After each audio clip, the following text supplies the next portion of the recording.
Hello Mel, good morning. Ito yung sa ano natin, yung Caritas Combi Grande, yung may 5 years to pay saka 15 years to mature na ano, yung may health insurance.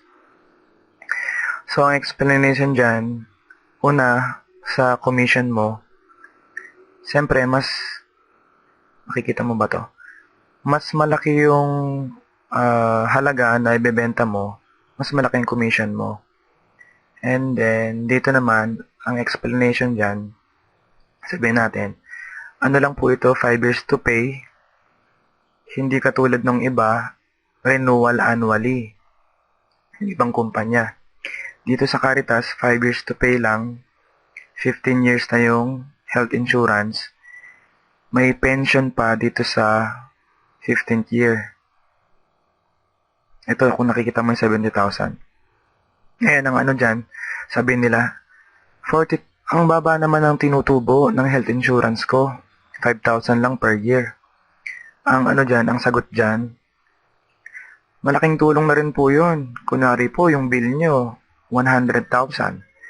O kunyari, dito sa first year, minus 40,000, malaking tulong na po yun. Kesa magbabayad ka ng buong 100,000. Wala kang handang budget. Ayun, ganun yan. Saka itong mga to, consumable. Consumable yan per year. Ayan, kung dito naman sa pension, nababaan sila dito sa pension, 70,000.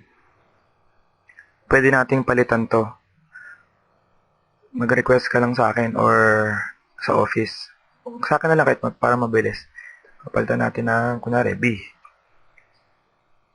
Mag-iiba na lahat yung, yung amount. O, di ba, naging 200,000. Pero ang quarterly nila, magiging, 14. Tumataas din. Depende sa age. Pansinin mo, merong age dito sa taas. Yan, basta yun ang segue mo, ang sales tactic mo o sales technique. Ayan.